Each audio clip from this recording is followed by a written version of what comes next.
essayer de terminer le traité de Me'ila. Me'ila. On sait qu'il y a 60 Masertot, il y a 60 traités talmudiques. Chaque traité, évidemment, traite d'un sujet précis. Et Me'ila, il traite aussi de son sujet. Me'ila, ça veut dire profaner. On profane. Il y a un verset dans la Torah qui nous interdit de profaner. Profaner, ça veut dire quelque chose qui est Kodesh. On l'utilise pour des choses profanes. Quelque chose qui appartient à Dieu, on l'utilise pour nous, pour nos intérêts.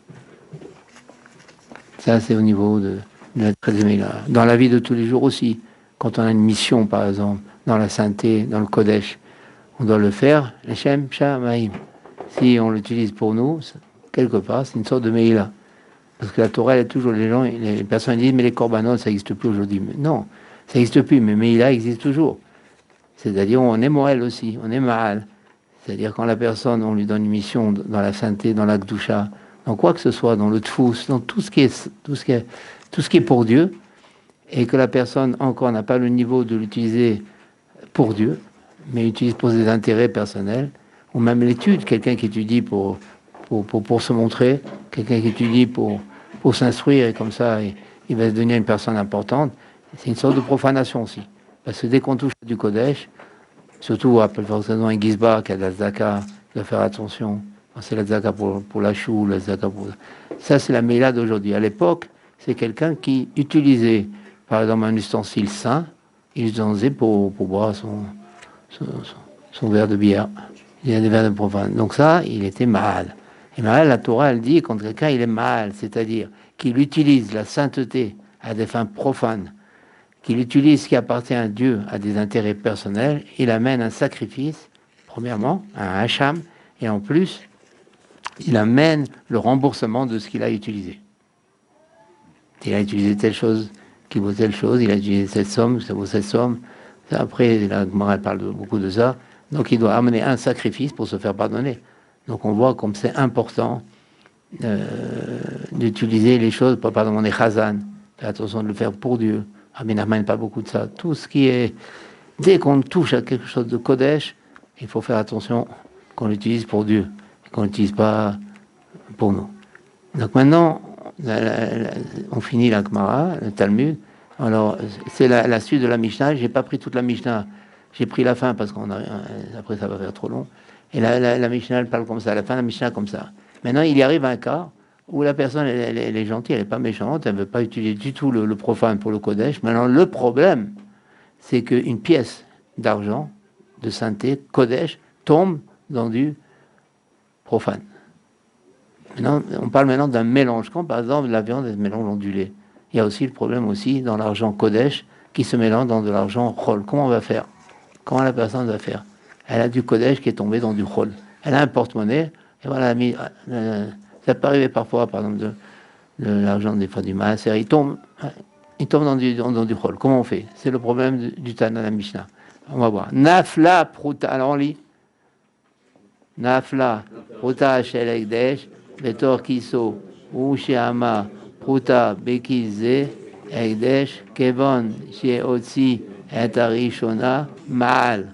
Divrei Rabbi Akiva, Chachamim omrim, שיוציא את כל הכיס, ומודה רבי עקיבא לחכמים, ואומר פירוטה מן כיס זה, הקדש, שהוא מוציא והולך, עד שיוציא את כל הכיס. Alors, Matinitim, ça veut dire c'est la Mishnah, c'est les Tanaïm qui parlent. Et raconte l'histoire. Nafla pruta, voilà, une pièce de monnaie du Ekdesh, elle est tombée dans un porte-monnaie. Voilà le problème. Premier cas. Donc il y a un mélange. Comment on va faire? Au deuxième cas, qui est aussi un mélange, mais une autre sorte de cas, la personne a dit, dans ma poche, dans mon porte-monnaie, où j'ai de l'argent, je veux que une des pièces qui est dans mon porte-monnaie, elle devient Ekdesh. Il ne faut pas faire ça, parce que c'est un mélange. Donc il y a deux possibilités de mélanger. Ou la pièce, elle est tombée, ou lui-même, il avait un porte-monnaie, il a dit, non, parmi ces pièces, je veux qu'une des pièces soit Kodesh. Donc il y a un mélange. Deux manières de mélanger. Donc problème. Soit la pièce au Kodesh, elle est tombée, soit lui-même en disant, parmi les pièces que j'ai dans mon porte-monnaie, une sera Ekdesh, il a créé un mélange. Pas son verbe, verbalement, il a créé un mélange. Comment on fait dans ce cas-là? Et lui, il a envie d'acheter du pain, il a envie d'acheter de la viande, il veut manger, lui. Alors comment il va faire? Parce qu'il n'a pas le droit de prendre une pièce Ekdesh et acheter sa baguette. C'est Ekdesh. Il va utiliser après du Kodesh à des fins profanes. Et donc, il va profaner. Il peut pas, mais il a faim, il faut qu'il mange. Comment il fait? Un niouche. On va voir. C'est le problème de la Mishnah. Comment il va faire? Là-dessus, il y a une discussion Tanaïm.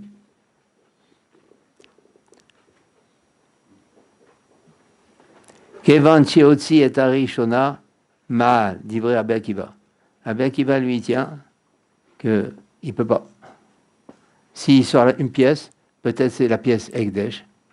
S'il sort une deuxième pièce, peut-être c'est la pièce Ekdesh. Tout ça, sauf, il ne peut pas. Mais sinon, s'il prend n'importe quelle pièce, il pourra toujours dire c'est peut-être une pièce Ekdesh, c'est un mélange. Oui, il sait que c'est une pièce Chol. Ça, c'est Rabbi Akiva. Hamim, ils disent Hachi aussi et kolakis. Il peut, non. Hamim, ils disent il peut. J'ai aussi et kolakis. Donc Rabbi Akiva, lui, il dit quoi? Qu'on ne peut pas. Parce qu'Evanchi aussi est Arishona Ma'al, dès qu'il sort la première. Hamim, il dit jusqu'à la dernière. Ça, il peut encore dire que c'est. Regardez Rashi, vous avez Rashi. La première phrase de Rashi, c'est sur Rabbi Akiva. Kevanchi aussi est Arishona Ma'al. Rabbi Akiva, c'est dur, c'est le din. Rabbi Akiva, c'est le din. Dès qu'il sort une pièce, je dis ça y est. La pièce que tu as pris pour acheter la baguette, elle est Ekdesh. Korban. Tu dois amener, on a dit, un Hacham. Il ne peut pas amener un Hacham. Il y a deux sortes de Hacham. Hacham, c'est un Korban, un bélier.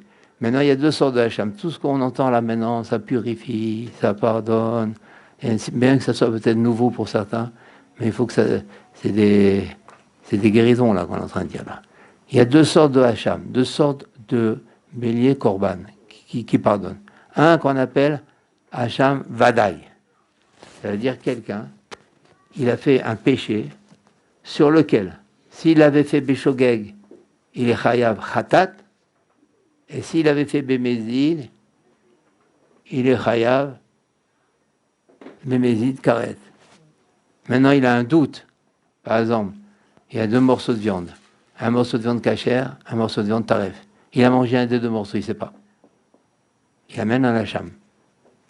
Il achète un talou, jusqu'à ce que le jour où il saura, il amènera un khatat. Maintenant, ici, dont on parle ici, donc c'est un hacham taloui, c'est parce qu'il ne peut pas amener un hacham badaï, parce qu'il a pris la première pièce. C'est pas sûr quand même que c'est Ekdesh. Mais il amène quand même Ma'al. Rabbi Akiva, c'est le din, il est Ma'al. Donc dès qu'il prend une pièce, c'est pour Rabbi Akiva. C'est pour ça qu'il dit Rashi, des Meila Prutar, Kevanchi aussi Atarishana Ma'al. Pourquoi? Parce que je peux dire c'était Ekdesh. Tandis que donc c'est dur, Rabbi Akiva. Dès qu'il prend une, c'est Ekdesh. Peut-être c'est celle-là qui est tombée. Peut-être c'est celle-là. Tandis que qu'est-ce que disent les sages? Rashi, Rashi aussi est kolakis. Quand est-ce qu'il fait Meila pour les sages? Quand c'est la dernière pièce. Parce que là, obligé, au moins, jusqu'où on va aller, puisqu'il y a quand même une pièce qui est tombée. Donc, même si tu dis que toutes les pièces que tu prends, elles sont chol, mais la dernière, au moins, elle est là quand même, la pièce. Et donc, c'est au moins une pièce, au moins. Donc, voilà, on fait un petit tableau comme ça. Regardez. On a Rabbi Akiva. Rabbi Akiva, voyez, Ma'al, dès le début, il amène fini. La première pièce qu'il prend, Korban. C'est le dur. Les sages qui disent, non, pas du tout. Disons qu'il y a 10 pièces. C'est à partir de la 10e pièce qui transgresse. Mais les 9 premières pièces peut acheter 9 baguettes. Mais la 10e, non. Mais à peu près ça. Encore une fois. Pour Rabbi Akiva, qui est le din, dès que tu tires une pièce, je dis, peut-être c'est celle-là. Tout de suite. Peut-être c'est celle-là. Tu sais pas. Top. Tandis que les sages disent non, pas du tout. Parce que c'est vrai, Rabbi Akiva. Comment ils disent les sages? C'est vrai, Rabbi Akiva, il y a un doute. Mais sur un doute, la Torah, elle n'a pas exigé un korban. C'est-à-dire ici, ils sont en marloquette, Rabbi Akiva et les sages, jusqu'où va la bonté de Dieu.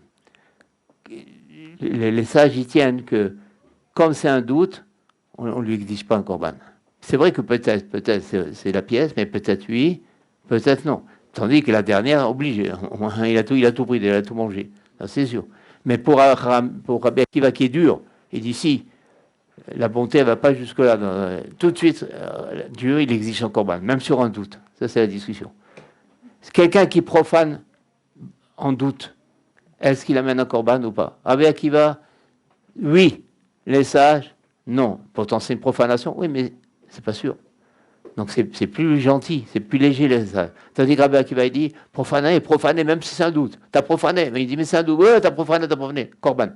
Voilà, en gros, la marloquette qu'il y a entre Rabbi Akiva et entre les sages. Rabbi Akiva, lui, il tient que tout de suite, on profane, même si c'est un doute. Dieu, il t'amène un corban. Même si c'est un doute, t'amène un corban. Un doute, c'est-à-dire en 2 mots. Pour Rabbi Akiva, doute de profanation exige corban. Pour les sages, doute de profanation, pas de corban.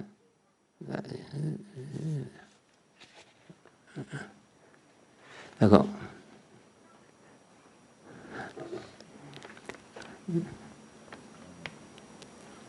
Maintenant, on fait rapidement la Gemara, on essaie de faire la Gemara pour terminer. On fait la Gemara. Qui ata Ravdimi. On fait quelques lignes de Gemara là, un petit peu comme ça on termine. Qui ata Ravdimi. Alors on y va. Qui ata Ravdimi. Amar. Ramele Resh Lakish et Rabbi Yochanan. Ma shana Resha ou ma shana Sefa. Amale Sefa Beomer. Lo iftor kize mina egdesh. Ki ata ravin, ama kisin ashvarin ramale. Ditnan, haomer echad mishvarai egdesh. Hayulu shnaim agadol shebahem egdesh. Amale sefa beomaya lo iftor kize mina egdesh. Donc, on répète rapidement la Mishnah. À savoir si sur un doute de profanation, est-ce qu'on amène un corban ou on n'amène pas un corban? Rabbi Akiva dit qu'on amène un corban, c'est-à-dire Hachem exige la réparation. Pourtant, c'est un doute. Ouais, profanation, c'est tellement grave pour Rabbi Akiva que même sur un doute de profanation, on doit amener un corban. Les sages disent non, c'est un doute. C'est quand même un doute. On peut exiger un doute de profanation, c'est pas si grave que ça, en gros. Maintenant vient la Gemara. Qui ata Ravdimi. Quand est marqué dans la Gemara, quand est venu tel Rav, parce qu'il y avait 2 endroits où il y avait la Torah. Israël, Eretz Israël, et Babel. Babel, Eretz Israël. Quand, dans la Gemara est marqué, quand tel Rav est venu, il vient d'où? D'Israël. Et il vient à Babel pour parler de Torah. Et quand il est marqué Allah, tel Rav il est monté, c'est l'inverse. De Babel, il est allé en Israël. Donc ici, Kiata Ravdimi, quand il est venu Ravdimi d'Eretz Israël, Amar, il a dit, Ramele, il a dit comme ça. Il a raconté une anecdote. Comment ça? Resh Lakish, il a objecté à Rabbi Yochanan. C'était la grande marloquette, très célèbre. Rabbi Yochanan, Resh Lakish. Resh Lakish, et lui, c'était un spécialiste dans les questions. Après, Rabbi Yochanan, il l'a beaucoup regretté, il n'a plus trouvé quelqu'un comme lui. Parce que s'il n'y a pas de questions, il n'y a pas de limoud. Tout, c'est des questions. Pas des questions avec des doutes et des soupçons. Des questions pour mieux comprendre, évidemment. C'est Resh Lakish. Donc, Resh Lakish, il a objecté à Rabbi Yochanan. Mashana Resha. Alors, on y va. Qui ata Ravdimi encore? Ama, Ramele, Resh Lakish, les Rabbi Yochanan. On s'arrête là. Quand il est venu Ravdimi, il a dit comme ça, tu sais, en Eretz Israël, il a raconté aux gens de Babel. En Eretz Israël, vous savez qu'il y a une grande chavouta de Rabbi Yochanan, c'est qui? C'est Resh Lakish. Et bien, vous savez ce qui s'est passé? Une fois Resh Lakish, il a objecté une grande question à Rabbi Yochanan. Laquelle question? On y va. Ma'ashana Resha ou Ma'ashana Sefa. Quelle différence entre la Resha et quelle différence entre la Sefa? C'est quoi la Resha? La Resha en araméen, ça veut dire le début. Et la Sefa, ça veut dire la fin. Alors, regarde, on reprend la Mishnah. Alors, un doigt sur la Gemara et un doigt sur la Mishnah. On avait vu dans la Mishnah, Nafla, Pruta, je recommence un seul, la Mishnah. Nafla, Pruta, c'est l'Egdesh. Une Pruta de Egdesh, elle est tombée dans le porte-monnaie. Oh, chez Amar, Pruta, Bekizé, où la personne a dit une pièce de ce porte-monnaie, parmi toutes ces pièces, elle est Ekdesh. Kevan, Chioti et Arishona, Maal. Livré à Bekiva. On a vu pour Rabbi Akiva, dès qu'il sort la première pièce, il est mal. Et les Chachamim, ils disent non, jusqu'à ce qu'il sorte tout, comme c'est marqué dans le tableau. Au modé. Alors, jusqu'à maintenant, on a dit la Recha. Maintenant, on dit la Sefa. Et modé, Rabbi Akiva, il est d'accord au Chamim. Quand quelqu'un il dit Pruta min kizé, une pièce de monnaie de cette poche, elle est Ekdesh, que là, dans ces conditions, il ne profane pas, il faut attendre jusqu'à la fin. C'est-à-dire, quand la personne dit, c'est un peu complexe, mais tout à l'heure, on a parlé, la pièce, elle est tombée. Ou alors, il a dit, parmi ces pièces, une pièce est Kodesh. Ça, c'est la Recha, c'est le début. Maintenant, la Sefa, à la fin, la deuxième partie, il n'a pas dit comme ça. Il a dit qu'une pièce de cette poche, de ce porte-monnaie, soit Ekdesh, comme ça il a dit. On va voir quelle différence. Justement, c'est ça qu'on m'a demandé. Dans ces conditions, il est d'accord avec Rabbi Akiva. Qu'est-ce qu'il a dit que dès le début, Rabbi Akiva est d'accord avec les Chachamim, que dans ces conditions, uniquement à la fin, il profane. Alors, seulement à la fin. Quand il dit, comme ça, quand il dit une pièce de ce porte-monnaie, il est Ekdesh, il dit pas, parmi ces pièces, il y a une pièce. Et ce n'est pas un cas où il est tombé. On parle d'une Sefa, on ne parle plus du premier cas. Dans ces conditions, Rabbi Akiva, qui est normalement, qu'est-ce qu'il dit Rabbi Akiva toujours? Dès le début. Là, non, il dira même à la fin, comme les sages. Là-dessus, la Gemara, elle demande, quelle différence? On ne comprend pas. Ou Rabbi Akiva, tu es sévère, tu as le din, tu dis que tout de suite, même un doute, même si on a un doute sur profanation, tu amènes un korban. Alors pourquoi dans la deuxième partie, tu dis non, c'est seulement à la fin qu'il amène un korban? C'est ça la question de la Gemara, c'est tout. Et ça, alors, ça, c'est la question de Resh Lakish qui a demandé à Rabbi Yochanan. Raconté par qui? Par Rav Demi. Rav Demi, il est venu de Rouchalaïm, il a dit, vous savez, une fois, Rabbi Resh Lakish a posé une grande couche à Rabbi Yochanan. Il a dit, pourquoi une fois Rabbi Akiva, il dit que même dans un doute de profanation, on amène un korban, et pourquoi après, il dit dans un doute de profanation, on n'amène pas un korban? Ça, c'est la question. On va essayer d'avancer, il ne faut pas trop rester, parce que... Alors, il y a question énorme. Et maintenant, Rabbi Hanan, toute la grandeur de Rabbi Hanan, il savait tout. Toutes les questions qu'on a demandé Resh Lakish, c'est Rabbi Hanan. On n'a aucune notion que c'était Rabbi. C'est l'élève de Rabbi Shimon Yochai. Énorme. Donc, tout ce Rabbi Hanan, il a répondu. Il n'a pas dit à hésiter, tout ça, il a répondu. Qu'est-ce qu'il a répondu? Il a dit non. Il dit quand Rabbi Akiva, il tient dans la Sefa qu'il n'amène pas un korban seulement à la fin, c'est-à-dire toutes les pièces qu'il prend avant pour s'acheter ses baguettes, il n'y a pas de problème. Vous comprenez?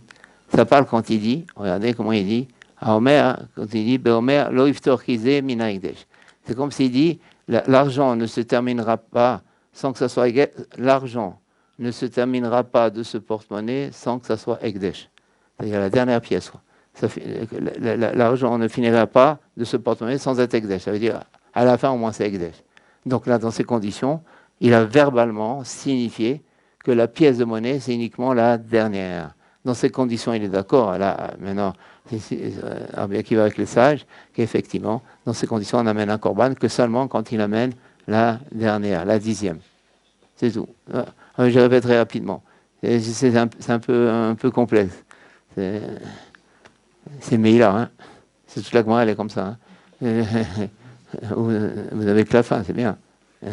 Il y a une trentaine de pages comme ça, que ça. C'est Meïla. Donc, simplement, machloket entre Rabbi Akiva et Rahamim, à savoir si sur un doute de profanation, on amène un korban ou on n'amène pas un korban. Rabbi Akiva il dit c'est tellement grave la profanation, c'est tellement grave, même sur un doute. Et ça il dit non, c'est un doute quand même, on n'amène pas. Maintenant, Rabbi Akiva il est d'accord qu'on n'amène pas. Dans quel cas? Quand il dit l'argent de ce porte-monnaie ne se terminera pas tant que ça soit Ekdesh. Donc automatiquement, la dernière elle est Ekdesh. C'est comme s'il alors c'est sûr que dans cette condition, il n'amène pas un korban tant qu'il n'a pas pris la 10e pièce. Dans ces conditions, il est d'accord. Donc il a répondu comme ça, Rabbi Yochanan, à qui? À Resh Lakish. Maintenant, La Gemara, elle ne se contente pas de ça. Pour nous, ça suffit, pas pour la Gemara. Elle ne se contente pas de ça. Et maintenant, la Gemara dit, en vérité, une autre version. C'est plus Rav Dimi qui est venu d'Israël, mais c'est Ravin. Rien que de dire leur nom. Il faut penser chez Motatzadikim. Rien que de dire Ravin, on dit rien que de dire les noms. On profite de leur... si on a la Kavana, on profite de leur mitzvot, de leur Gdusha. C'est des ségoulottes de dire. Tout à l'heure, on a dit c'était Rav Dimi. Maintenant, c'est Ravin. C'est du trésor, c'est de l'or, ça. Kiata Ravin Amar, Kisin, Ashvarim, Ramale.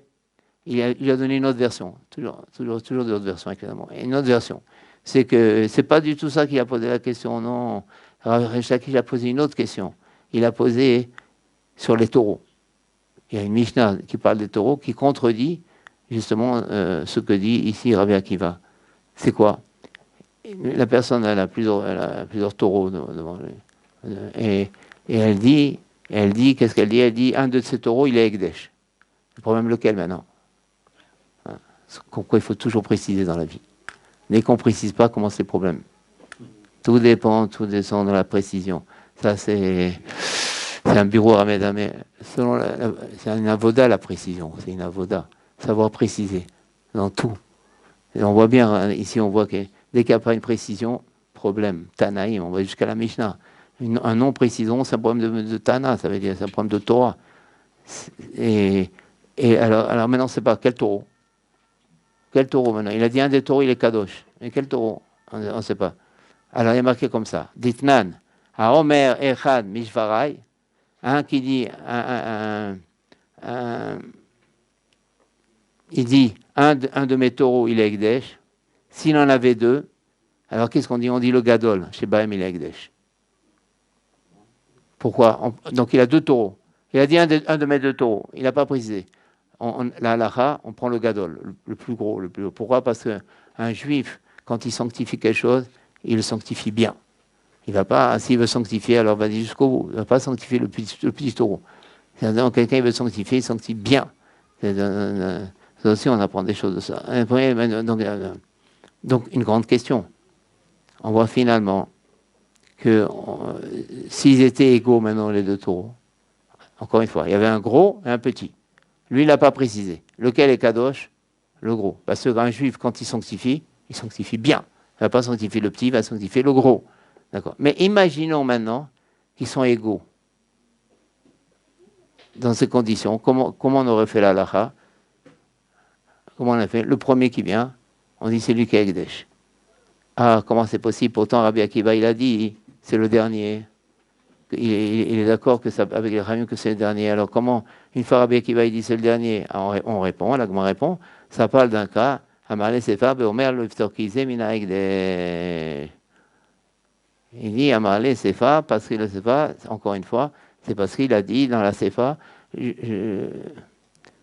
finis pas l'argent de ce porte-monnaie tant qu'il n'est pas Ekdesh. Quand il dit cette phrase, seulement, alors on dit, il profane pas. Quand est-ce qu'il profane? C'est quand il ne dit pas cette phrase. Parce que, encore une fois, Rabbi Akiva, la chita de Rabbi Akiva, c'est quand j'ai un doute de profanation, j'amène un korban. C'est tellement grave la profanation. Mais quand j'ai pas de doute, je ne peux pas amener un korban, c'est quoi que j'ai pas de doute? Je dis que ne finis pas l'argent de ce porte-monnaie sans que ça soit Ekdesh, c'est-à-dire le dernier. Donc, dans ces conditions, je peux prendre toutes les pièces précédentes tant que je ne suis pas arrivé au dernier, m'acheter des baguettes de pain, et là, je ne profane pas. Donc, ce Rabbi Akiva, c'est ça qui tient. Et bon, c'est comme ça. Est-ce qu'on tient alors, on va bien qu'ici, il y a une grande question. Normalement, on tient Bitul Barov. Ça, c'est dans la cache-route. C'est un grand clan dans le Shulchan Arour. Par exemple, j'ai 3 morceaux de viande. Voilà. Et j'ai une qui, je sais qu'elle est taref. Et j'ai 2 cachères. Donc j'ai 3 morceaux de viande. C'est sec, c'est pas mouillé. Il se colle pas rien. C'est pas. C'est 3 morceaux de viande. 2 cachères, un taref. 3 morceaux de viande. 2 cachères, un taref. D'après la Torah, même d'après les sages, on peut manger les 3 morceaux. Pourtant, il y a du cochon là. Pas grave, on mange. Comment c'est possible? Parce qu'il y a marqué Achare Rabim Laatot. On va d'après le Rov. Ça, c'est une règle. Le Rov, c'est une halakha mamash. On va d'après la majorité. Puisque j'ai 2 morceaux de viande cachée et un morceau de chazir, je dis je vais d'après le Rov, tout est caché. Alors maintenant, évidemment, il y a des discussions au niveau rabbinique. Il y en a qui disent on jette un morceau. Mais il y en a qui disent non, on jette aucun morceau. On mange les 3. Donc si c'est comme ça, quand la pièce de Kodesh, Ekdesh, est tombée dans le profane, j'ai qu'à dire bitoul. Pourquoi je fais tout ce problème si c'est peut-être c'est kadosh, peut-être c'est pas kadosh, korban et tout, mais j'ai qu'à dire bitoul. La pièce de Ekdesh, elle est tombée dans un porte-monnaie. Bitoul. De la même manière que je dis les morceaux de viande, je mange tout. De la même manière, il n'y a plus de problème. Bitoul, c'est-à-dire, j'ai qu'à dire que la pièce de monnaie, Ekdesh, elle devient profane. De la même manière qu'ici, je dis que le chazir, il devient kasher. On peut dire, il mange. Naaforou, comme Pourim. Naaforou, c'est Naaper. De la même manière que je dis que le monde, pourquoi je ne dirais pas pour l'argent? J'ai une pièce de Ekdesh. La question, j'ai une pièce de Ekdesh qui est tombée dans du profane, c'est pas grave. J'ai qu'à dire, tout est profane. La pièce de Ekdesh, puisqu'elle est tombée dans 20 pièces de profane, il y a une seule pièce de Kodesh qui est tombée, elle s'est transformée en profane. De la même manière que je dis ici, le taref, il s'est transformé en kasher. De la même manière que j'ai dit le profane, le Ekdesh s'est transformé en profane. Et ça y est. Pourquoi je dirais pas ça? C'est important. Il dit Rabbi Nachman, et pas que lui, mais il le dit évidemment, c'est Rabbi Nachman, de faire un peu de pile-poule, en dehors que ça apporte beaucoup de choses. Mais c'est une grande capara. Là, on fait un petit pile-poule, c'est important. Ça purifie énormément. Donc la question, elle est simple. De la même manière que je dis le morceau de viande, il se transforme en kasher, j'ai qu'à dire pareil, la pièce kadosh qui est tombée dans la pièce chol, il se transforme en chol. On ne dit pas ça. Pourquoi? On dit pas ça. Dans l'argent, on ne dit pas qu'il y a bitoul. Dans des morceaux de viande, on dit qu'il y a bitoul. Dans des pièces de monnaie, on ne dit pas. Quelle différence? Quelle différence entre des morceaux de viande et quelle différence des pièces de monnaie? Parce que, qu'est-ce qui se passe? J'ai maintenant Reuven, il a 100 pièces. Shimon, il a 5 pièces. Qu'est-ce que j'ai qu'à dire? J'ai qu'à dire ça s'est inversé et que tout est venu pour moi. Disons, moi je suis Shimon, Reuven, lui il a mis 5 pièces. Moi j'ai mis 100 pièces, il ne sait pas lesquelles, mais je dis il y a bitoul. Et les 5 pièces, maintenant ils se transforment en mes pièces en moi. Ça on ne dit pas parce que je lui vole 5 pièces là. Quand est-ce qu'on dit bitoul? Sur des isurim, sur quelque chose qui est interdit, mais pas quand il y a un propriétaire. Pourquoi je lui prends 5 pièces? Il a mis 5 pièces. Moi, j'ai mis 100 pièces. J'ai qu'à dire bitoul, d'accord? Et donc, c'est mes pièces. C'est pas mes pièces, c'est mes pièces. Là, on ne dit pas sur ça. C'est pour ça, ici, pareil. Ekdesh, ça appartient au Beth à Migdash. Comment je vais annuler? Une pièce du Beth à Ekdesh, il va tomber dans 100 pièces personnelles. Si moi, je dis il y a bitoul, je vais prendre le Ekdesh, mais je vole au Beth à Migdash. Non, ça, on ne dit pas ça. C'est pour ça qu'on ne dit pas bitoul dans l'argent. On dit bitoul dans les isurim. Il faut bien retenir ça. On dit bitoul dans les isurim. Quand il y a ça, c'est interdit, un morceau de viande. Il y a pas, c'est le même propriétaire. Et là, maintenant, c'est un problème des morceaux de viande. On ne peut pas, maintenant, ça n'a rien à voir, même si d'autres propriétaires. Ici, on ne juge pas à qui appartient tel, à tel appartient tel. Ici, on juge, est-ce qu'il mange du kasher ou il ne mange pas du kasher? Alors, je dis, Achare Rabim Laatot, on va toujours d'après la majorité. Mais je ne tiens pas quand c'est l'argent. Dans l'argent, il n'y a pas bitoul. Même que c'est assez nouveau pour vous, mais c'est des grandes notions, ça. On ne dit pas bitoul dans l'argent, on dit bitoul dans les isurim.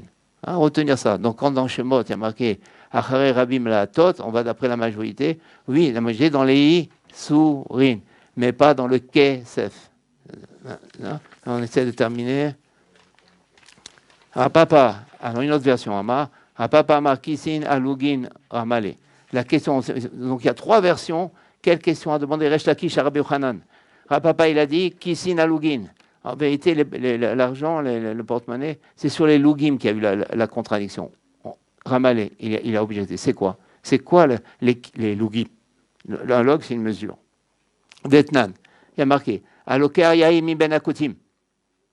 Les Koutim, ce sont des personnes, quand il y a eu l'exil, la première exil avec Israël, ils sont venus en Israël, ils ont fait leur alliance, des goïms en vérité. Et Et comme il y avait des lions qui les mangeaient, tout ça, ils ont préféré se convertir. Et entre le lion et ça. Alors maintenant, il y a une grande discussion. Est-ce que quand quelqu'un se convertit par peur, est-ce que ça s'appelle un converti ou ça s'appelle pas un converti? Grosse discussion, grosse discussion, grosse discussion. Mais de toute façon, même si ça s'appelle un converti, après on a vu qu'il se détériorait, il se comportait mal, tout ça on a vu, donc on n'a plus appris vraiment catalogué comme vraiment des vrais juifs. Donc ça s'appelle des Koutim, parce qu'ils viennent, je crois, ils viennent de pays qui s'appelle Kouta, je crois. Donc ça s'appelle des Koutim. Alors, maintenant, il se passe une chose. Qu'est-ce qui se passe? Il y a une Mishnah qui nous raconte. Quelqu'un, il a acheté du vin de chez eux. Alors nous, on les suspecte. Parce que le maaser, la trauma, il faut prendre, il faut prélever. Il a acheté maintenant du vin ben akoutim. Et le problème, c'est qu'il est pressé ses Shabbats, ou alors il n'a pas les kélim, les ustensiles, et lui, il veut manger ça à Shabbat, ce bon vin. Il veut le prendre, ce vin. Parce que le vin, il est cachère. Pour même savoir maintenant si il a été prélevé ou il n'a pas été prélevé. Alors il prélève. Mais il ne prélève pas physiquement parlant. Il prélève avec la parole. On peut faire ça. Où on est pressé avant Shabbat, ou alors on n'a pas les ustensiles pour faire. Comment il dit? Nous, on va un peu passer là-dessus, on ne va pas trop s'attarder, c'est pas tellement le sujet de ce soir. Il dit, alors, disons, on va dire, il y a 100 lugim. Comment on dit 100 litres? C'est pas un lug, c'est pas. Il y a 100 litres. 100 lugim, on va dire. Maintenant, il doit prélever tout. Maaser, Rishon, Trouma, non, pas Trouma, ça c'est lui, mais Trouma. Il doit prélever tout ça. Comment il fait? Il dit, Chéné Lugim, alors il a 100 Lugim, d'accord, 100 mesures, il a 100 mesures. La Trouma, c'est un cinquantième. Donc ça veut dire, si j'ai 100 et je dois prendre un cinquantième, ça fait 2. Donc il doit prendre 2 Lugim pour la Trouma. La Trouma, c'est un cinquantième, qu'il a appris qu'on donne au Kohen. Donc il prend et dit, Chéné Lugim, les 2 Lugim, chez Ani Atid, là chaque mot est important, que dans l'avenir, ça veut dire samedi soir, par exemple, si c'est Shabbat, ou quand j'aurai les ustensiles. Chez Atid, la friche que je vais prélever dans l'avenir, c'est Trouma. Mais il ne prend pas, hein, il prend pas. Il dit, chez Atid, que dans l'avenir, je vais prélever, c'est Trouma. 2, puisqu'il y en a 100, un cinquantième, c'est 2. Ah, ça va. Les 10 que je vais prendre, ça sera Maaser Rishon, parce que Maaser Rishon, c'est un dixième. Donc un dixième de ce qu'il a de ce qui reste, de ce qu'il a prélevé, parce qu'il a déjà prélevé 2. Donc de 98, il va prendre un dixième. Mais Tisha, Maaser Sheni, et 9, en fait, c'est pas 9 exactement, de Maaser Sheni qui va prendre maintenant le dixième, et Meachel. Et il va être Mechalel pour le Maaser Sheni, et sur la pièce de monnaie, et Choté, Miad, il peut boire d'Ivré. Ça, ce sont les paroles d'Ivré Abiméa. Donc on peut faire ça. C'est-à-dire que rétroactivement, ça s'appelle Eshbirang, ça veut dire rétroactivement, on dit c'était bien ça le Maaser Rishon, c'était bien ça, parce qu'en vérité, il ne l'a pas fait. Il dit ce que je ferai. Et après, il mange, il boit. Mais qui te dit peut-être ce que tu vas boire, c'était du Maaser Rishon? Non, je dis que rétroactivement, quand il va me rester du vin, ce sera ça le Maaser Rishon. Ça, c'est un grand chidouche. Vous voyez ce que je veux dire? C'est-à-dire, il n'a pas prélevé manuellement, parce qu'il n'a pas les ustensiles. Il simplement dit ce que je prélèverai, par exemple, samedi soir. Donc, et il boit vendredi. Mais peut-être tu vas boire. Non, parce que le chidouche, il est. Je dis que ce qu'il n'a pas bu, c'est ça le Maaser Rishon. C'est un chidouche. C'est un grand ignan dans la Gemara. Ça s'appelle. Ça, ce sont les paroles de Rabbi Meir. Donc Rabbi Meir, il est cool. Sans problème, Rabbi Meir. D'habitude, Rabbi Meir, il n'est pas. Là, il est apparemment, Rabbi Meir, là, aucun problème. Tandis que Rabbi Yehuda, Rabbi Yossi, et Rabbi Shimon, Osrin. 3 Tanaïm, ils interdisent. Non, moi, je ne tiens pas ça. Que je dis que ce qui reste, ça a été le Maaser. Peut-être ce que tu as bu, c'est le Maaser. Ouais, la discussion. Le Rabbi Meir, ce qui reste, je dis que c'est le Maaser. Rétroactivement, je dis ce que je n'ai pas pris, c'était le Maaser. Ce que je n'ai pas bu, c'était le Maaser. Tandis que les 3 sages là, ils tiennent non, peut-être ce que tu bois, ce que tu as bu, c'est le Maaser. Et ce qui reste, c'est la discussion. Donc ça contredit. Donc maintenant Rashi. Regardez Rashi. Rabbi Yehuda et Rabbi Yossi et Rabbi Shimon, on a pratiquement terminé. Rabbi Yossi, Rabbi Yossi et Rabbi Shimon, Osrin. Ils disent non, ils interdisent. Ah, tu es afriche, il faut que physiquement tu prélèves, parce que peut-être ce que tu bois, c'est ça le mariage de jaune. Ah, tu es afriche, mamache. Jusqu'à ce vraiment qu'ils puissent pourquoi? Parce qu'ils pensent un berira. Ils ne disent pas que ça s'appelle brira ou un brira. Ça veut dire est-ce qu'on tient le rétroactif ou on ne tient pas le rétroactif. C'est quoi le rétroactif? Je dis que ce qui reste, c'est ça le maaser. C'est quoi ne pas tenir le rétroactif? Peut-être que tu abuses, c'est ça le maaser.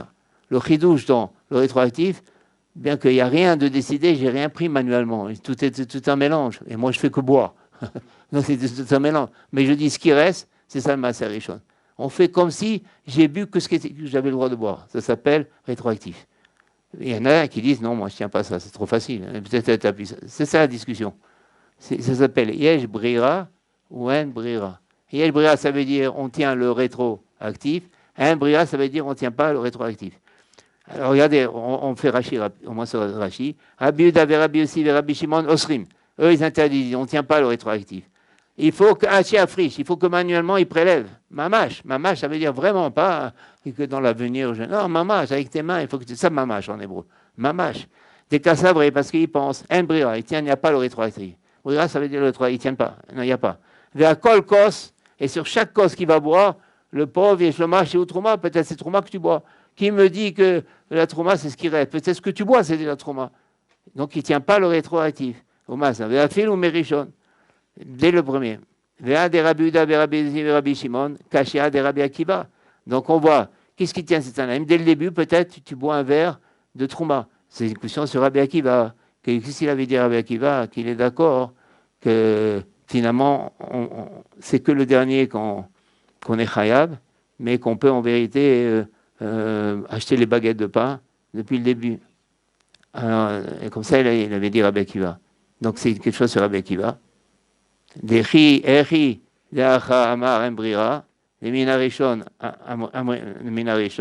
Amrina Nami, Shiu Truma, ou Maaser, Nabekdesh, Nami, Akol Truma, ou Puta, Igal Mimar, Shi Ekdesh. Donc on voit que on ne comprend pas Rabbi Akiva. Donc Kusha sur Rabbi Akiva, on a pratiquement fini là, un petit effort. Rabbi Akiva, il avait dit dans la Sefa qu'il était d'accord avec que finalement, il n'y a pas de problème, sauf à la fin. Et là, on voit maintenant que les Tanaïm, ils interdisent, et ils disent que à chaque cause que tu bois, c'est un problème. Donc, on ne comprend pas. Rabbi Akiva, il a 3 Tanaïm contre lui, qui disent finalement, c'est un problème. Ce que tu bois, c'est un problème. Dès le premier verre. Et toi, tu as dit, Rabbi Akiva, seulement à la fin, c'est un problème. Alors, Alagma, elle répond, non, ça parle, encore une fois, quand est-ce Rabbi Akiva il tient que c'est que à la fin, c'est quand il avait dit, on répète ce qu'on a dit tout à l'heure, mais avec d'autres versions, ne finit pas ce porte-monnaie tant que c'est pas Ekdesh. Donc, quand il dit cette phrase-là, c'est seulement quand il dit cette phrase-là qu'il peut tout manger avant. Parce qu'il a dit, ne finis pas l'argent de ce porte-monnaie tant qu'il n'y a pas un Ekdesh. Ça veut dire à la fin. Donc il peut tout quand il dit cette phrase, Rabbi Akiva, il tient, il n'y a pas de problème, seulement à la fin, il y a un problème. Mais tandis qu'ici, concernant le vin et tout ça, il n'y a pas cette phrase-là. Donc c'est pour ça qu'il ne peut pas boire. Donc il serait d'accord, Rabbi Akiva, qu'il faut qu'il prélève physiquement. Parce que là, il n'y a pas la phrase. Bon, c'est un peu complexe, je sais. Je ne peux pas changer la version avec moi.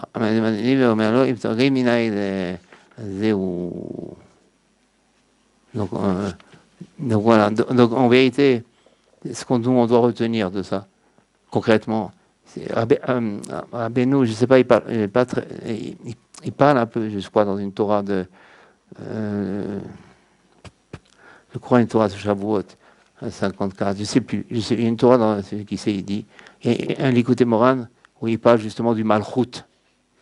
C'est quoi le malchut? Ça veut dire quelqu'un, il a une domination sur des personnes.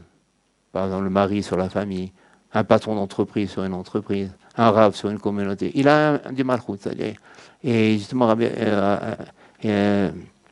on dit d'ailleurs, Rabbanou Mekaveret. La Rabbanout à l'enterre. Ça veut dire quoi la Rabbanout à l'enterre? Ça veut dire quand un rave, il fait ça pour son kavod, c'est mauvais pour lui. Toute façon générale, Dès qu'on cherche le kavod, c'est toujours mauvais. Donc, si on nous donne un rôle dans tout ce qui touche à la Kedusha, quel que soit le rôle, mais ça touche à Dieu. C'est pas un rôle profane d'une entreprise, non, c'est un rôle kadosh, Hekdesh. Il faut faire attention de ne pas faire Meïla, de ne pas profaner. Parce qu'une halakha dans la Gemara, c'est que quand quelqu'un, par exemple maintenant, il va profaner, il va prendre un korban kalim ou alors même un verre, un kos, qui est kadosh, il va le boire pour lui. C'est pas ça, ça veut dire quoi qu'il profane? C'est pas seulement qu'il fait un péché, c'est que le kos il devient chol. Il lui a enlevé toute sa sainteté. Donc si nous, quand on a un rôle à jouer, dans tout ce qui touche à la kedusha, nous on va l'utiliser pour nos intérêts, ça va devenir profane. Alors, la personne elle croit qu'elle dit voilà j'ai fait telle mitzvah, telle mitzvah. Mais si on l'a utilisé pour nous, pour le kavod, ça arrive par exemple souvent la zaka, c'est un grand yetzer des fois on donne pour montrer qu'on donne la zaka. Ça aussi, tout le monde a ce problème. C'est pour ça qu'il faut être discret. Dans toutes les choses, essayer toujours d'être discret, les mitzvot, les maasim tovim, ne pas trop raconter. Comme ça, là, on fait vraiment pour Dieu, on ne fait pas pour nous. Parce que sinon, ça devient du chol. De la même manière que le verre, il devient du chol, ça aussi, ça devient du chol. Donc, il dit le Rambam. Je me souviens bien, je n'ai pas le Rambam ici, mais je crois il a maintenant le Rodmeila, il dit si on prend un bout de bois, un simple bout de bois, et on dit je suis magdish, le bout de bois, il devient kadosh. Alors, n'importe quoi, même de la terre, il prend de la terre, de la poussière, il prend de la terre, et il dit c'est kadosh, ça devient kadosh. Alors il dit comme ça le Rambam. Si déjà de la terre, un caillou, un bout de pierre, il devient kadosh, et que si jamais on profane, on amène un korban. Parce qu'on n'a pas donné l'importance qu'il fallait, on ne l'a pas considéré comme si c'est une pierre. Il dit, à plus forte raison, il dit le Rambam, une mitzvah, ou une mission qu'on doit accomplir, qu'on ne doit pas dire, mais à plus forte raison, qu'elle est très importante, et qu'on ne doit pas trop rigoler là-dessus. Et que là-dessus, il faut lui donner la considération, il faut lui donner de l'importance. Parce que sinon, si déjà un caillou, à plus forte raison, une mission, une mitzvah, ça c'est le Rambam. Donc ça doit nous faire du bien à nous, nous renforcer, nous réconforter pour... Amen, amen. J'ai pas le Kaddish. Qui a le Kaddish, regarde.